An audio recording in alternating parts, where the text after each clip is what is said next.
Bonjour à tous ou bonsoir. J'espère que vous vous portez au mieux. Aujourd'hui, on se retrouve dans une nouvelle vidéo. Nous sommes actuellement le 31 mars. Et le 31 mars, que tu le saches ou non, c'est la journée internationale de visibilité transgenre. Et quoi de mieux que cette journée pour vous raconter comment mon coming out, ainsi que l'acceptation de mon entourage, m'a sauvé d'une dépression à retardement certaine. Mais avant d'entamer l'histoire de celle-ci, je vous laisse avec un petit disclaimer en voix off qui arrive maintenant. Cette vidéo a pour but premier de vous en informer plus sur mon histoire, mon parcours. Toutes paroles sont basées sur un ressenti personnel, parfois appuyé par le vécu d'autres personnes. Le second but est de sensibiliser les personnes concernées de près comme de loin. Je ne me considère en aucun cas être une professionnelle de santé et ne veux influer la façon de penser de chacun devant cette vidéo. Si vous vous sentez concerné par mes dires, c'est à vous et vous seul d'entamer les démarches nécessaires. Le mouvement queer n'est en aucun cas un effet de mode ou pire, un moyen de propagande pour dominer le monde et ainsi créer une nouvelle planète aux couleurs de l'arc-en-ciel. Plus sérieusement, nous sommes en 2023. L'être humain se rend compte que la vie est trop courte pour ne pas être qui nous voulons être. Il est donc normal que de plus en plus de personnes s'ouvrent à la possibilité de s'affirmer sans avoir peur d'être jugées. Et ça concerne toutes les générations. Cela n'a rien de grave. L'humanité n'a pas attendu ce mouvement pour sombrer dans l'obscurité. Tentons simplement d'évoluer dans ce triste monde, respectons-nous, laissons chacun faire ce qu'elle veut tout en étant heureuse. C'est le principal après tout. Et nous en ferons une place que plus belle par sa diversité. Un dernier mot pour la fin, je vous en supplie, ne privez pas vos enfants de leur identité de genre ou orientation sexuelle. Vous risquerez de les priver d'un bonheur qui concerne une énorme partie de leur vie. Contentez-vous de les protéger et de les aimer. Si cela vous fait peur, il fallait plutôt réfléchir à ne pas en faire, quitte à être égoïste, autant l'être jusqu'au bout. En vous remerciant de m'avoir écouté, bonne vidéo à vous. Toutes les images sont basées sur des photos d'archives personnelles transformées par une IA. Je ne souhaitais pas afficher les visages de qui que ce soit. J'aurais aimé faire des dessins moi-même, mais je n'ai absolument pas le temps pour que cela sorte en temps et en heure. En vous souhaitant bon visionnage. 3 août 1995. Un petit rayon de soleil pointe le bout de son nez. Les médecins notent « garçon » sur le carnet de santé. Les parents en sont fiers. Après 2 autres garçons, celui-ci rejoint la fratrie, bien qu'une petite fille aurait été la bienvenue selon leur dire. Mais peu importe, l'amour qu'elle lui porte est plus fort que tout. Les jours, semaines et mois passent. L'enfant grandit au milieu de ses frères. Son papa et sa maman ont l'habitude d'élever leurs enfants avec les cheveux longs parce qu'elles aiment ça. Et cela tombe bien, l'enfant aime également. Mais parfois, on l'emmène de force chez la coiffeuse. Cela n'est jamais un plaisir pour la tête blonde aimant tant sa chevelure, mais trop jeune pour exprimer son avis. Quelques années passent et l'enfant s'affirme, décidant ainsi de laisser s'exprimer sa masse capillaire, reflétant sa personnalité. Plusieurs fois, on l'appelle petite fille, ce qui n'est pas pour lui déplaire, bien au contraire. Son meilleur ami l'aime ainsi, et elles ont tous les deux une passion pour le monde fantastique, révélant ainsi une admiration pour les héros androgynes dans les yeux de l'enfant.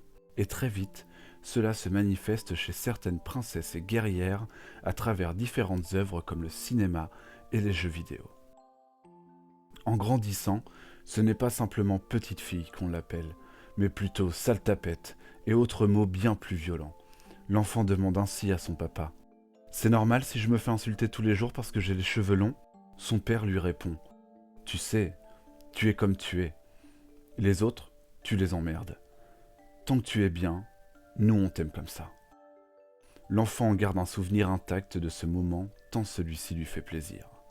Les années défilent, la période collège approche. Pour beaucoup d'enfants, ce passage de la vie est souvent cruel, ce qui ne lui échappera pas. Mais la tête blonde se souvient des mots de son papa. Face aux nombreuses insultes et harcèlements subis quotidiennement, l'ado sait faire face sans violence, juste en se défendant avec les mots justes. De plus, quelques rencontres réconfortent son esprit en s'entourant d'amis qui l'acceptent. Un garçon particulièrement, qui devient rapidement son second meilleur ami.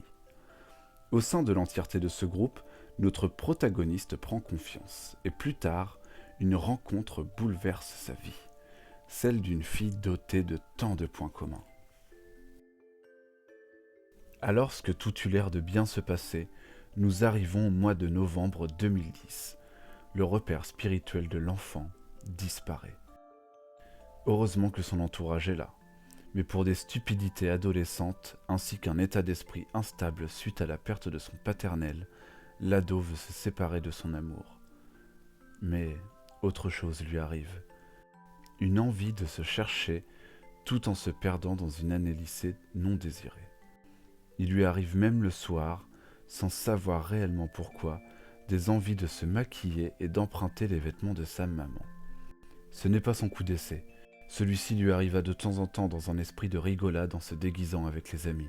Mais ce que l'enfant n'arrive pas à avouer, c'est que cette apparence lui plaît. L'année suivante, cherchant un nouveau repère spirituel, une découverte vient bouleverser sa vie. Stéphanie Roanne Germanotta, appelée aussi Lady Gaga. Cliché, vous me direz. Peut-être. Mais cela ne change pas le message que l'ado comprend à travers son album Born This Way. Je suis sur la bonne voie, bébé. Je suis né ainsi. Des paroles qui lui remémorent exactement les dires de son regretté paternel. Une fascination pour cette chanteuse fait surface, au point d'aller la voir sur scène en 2012 durant le Born This Way Ball. Amoureusement conduite par sa maman qui ne bride jamais son enfant depuis toujours sur ses goûts et ses choix, c'est même un plaisir pour elle. L'ado est en joie face à ce geste qui lui permet d'approcher la communauté LGBTQIA+. Bien que seul au milieu de 80 000 inconnus, le sentiment d'être à sa place se fait ressentir plus que jamais. Alors que tout semble aller bien, il se passe 2 ans où l'ado ne peut s'empêcher de penser à trouver l'amour. Chose normale à la tranche d'âge de 17 à 19 ans. Mais tout d'abord, les filles lui disent souvent « T'es ringard avec tes cheveux longs ». Ses amis lui conseilla de se couper les cheveux, ainsi que de laisser pousser sa barbe. Un style totalement à l'opposé de sa personnalité. Mais effectivement, cela change la donne. Malgré ça, il n'y a pas de réel sentiment amoureux durable. La tête blonde pense toujours à son premier véritable amour. Nous sommes maintenant au mois de décembre 2014. Les deux âmes se sont retrouvées et sont plus amoureuses que jamais. La jeune femme était à nouveau tombée sous le charme, mais cette fois-ci d'un physique bien différent de celui connu 4 ans en arrière. La promesse de ne plus jamais jouer avec son cœur est faite. Notre jeune adulte ne veut pas décevoir une seconde fois l'amour de sa vie, mais lors d'une soirée de Nouvel An, l'envie de se confier à quelques amis ronge ses pensées. J'ai l'impression d'être né dans le mauvais corps. Depuis que cette phrase a été annoncée, il est impossible de sortir cette idée de sa tête. L'amour porté par sa compagne et le fait de tout faire pour la rendre heureuse camouflent cette pensée. L'esprit bloqué par son apparence, le compte à rebours avait déjà commencé. Il est maintenant trop tard, malgré un bonheur amoureux incontestable. Et encore, par chance, cette femme étudie en esthétique. C'est donc avec plaisir que l'envie de servir de cobaye se montre, ce qui lui permet de s'évader de son enveloppe le temps de quelques minutes. Ce n'est pas grand-chose, mais c'est déjà ça. Ensemble, ces deux personnes voyagent, ouvrant petit à petit son esprit face à des moments incalculables en parfait amour. Le bonheur de la jeune femme est également le sien, ce fait est indéniable. L'envie d'avoir les cheveux longs à nouveau revient. Mais pendant ce temps, le confort d'une vie de couple pendant 5 ans transforme totalement son corps. Notre tête, plus si blonde que ça d'ailleurs, ne s'aime plus. Un emploi de livraison à vélo motive à gagner de l'argent tout en entretenant son corps.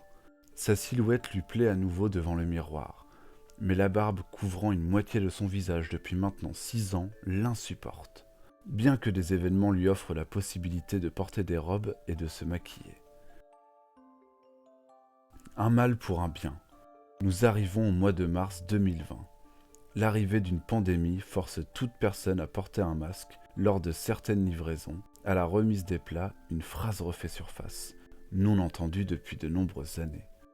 Je suis surprise de me faire livrer finalement par une femme. Notre jeune adulte se remet à sourire à nouveau face à ce genre de réflexion, comprenant très bien que ce qui casse sa féminité tant aimée est sa barbe. Au mois d'octobre, le désir de promettre à sa chérie de l'aimer pour toujours se manifeste. Lors d'un shooting photo sur le thème viking, le profit du moment vient à une demande en fiançailles, évidemment acceptée, les engageant dans un amour plus pur que jamais. Nous arrivons au début de l'année suivante. Nous voilà donc au mois de janvier 2021. Une année entière s'est passée. Le couple est arrivé à 6 ans d'amour, mais une envie de se recentrer sur soi se fait sentir. Il est temps de se débarrasser de cette foutue barbe, mais pas que. Notre protagoniste, n'ayant pas pour habitude de s'acheter des vêtements, décide de craquer totalement, mais pour un type de vêtements qui lui ressemble vraiment. C'est un corset, des collants, des jupes et quelques hauts qui sont commandés. Bien entendu, les essayages ne tardent pas et ça lui fait énormément de bien. Pendant ce temps, ses 2 meilleurs amis parlent avec. Notre jeune adulte décide de se montrer dans les vêtements choisis. Ses amis l'encouragent instantanément. Un sourire véritable s'esquisse sur son visage, commençant à se retrouver face à sa vraie personne.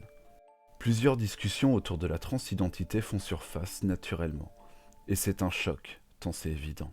Toujours cette manie à vouloir incarner des femmes dans les jeux vidéo, l'identification à celle-ci ou personnage masculin androgyne, mettre à profit toute occasion de déguisement, cette impression pesante d'être né dans le mauvais corps. Et si les médecins s'étaient trompés le 3 août 1995, l'enfant était donc une fille. Tout est clair à présent. Maintenant, il faut se débarrasser absolument de cette pilosité.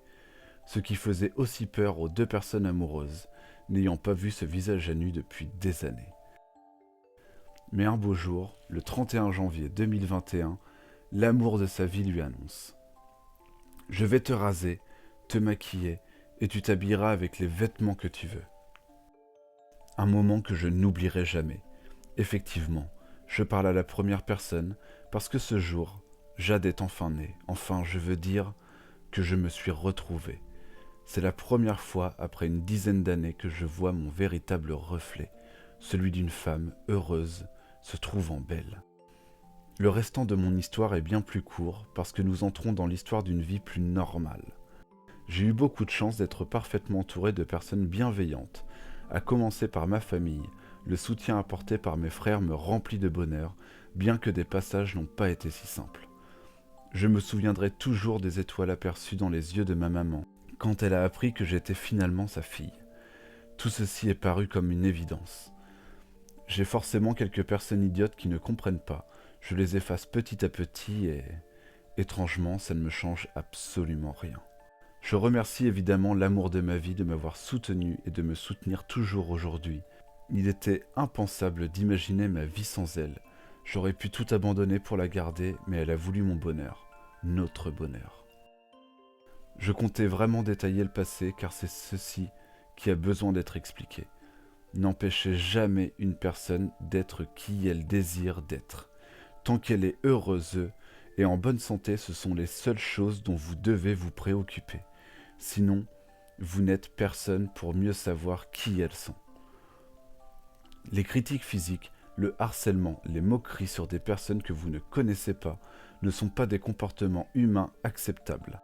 Et elles ne vous empêcheront jamais de vivre votre vie. Occupez-vous donc de vous et de votre bonheur. Ce sera déjà bien, et pour tout le monde. Tout ce qui compte dans une vie, c'est d'être bien entouré, de se sentir bien. Ayez des amis en or comme les miens haine. Seules les personnes qui vous soutiendront dans vos démarches à la quête du bonheur valent le coup.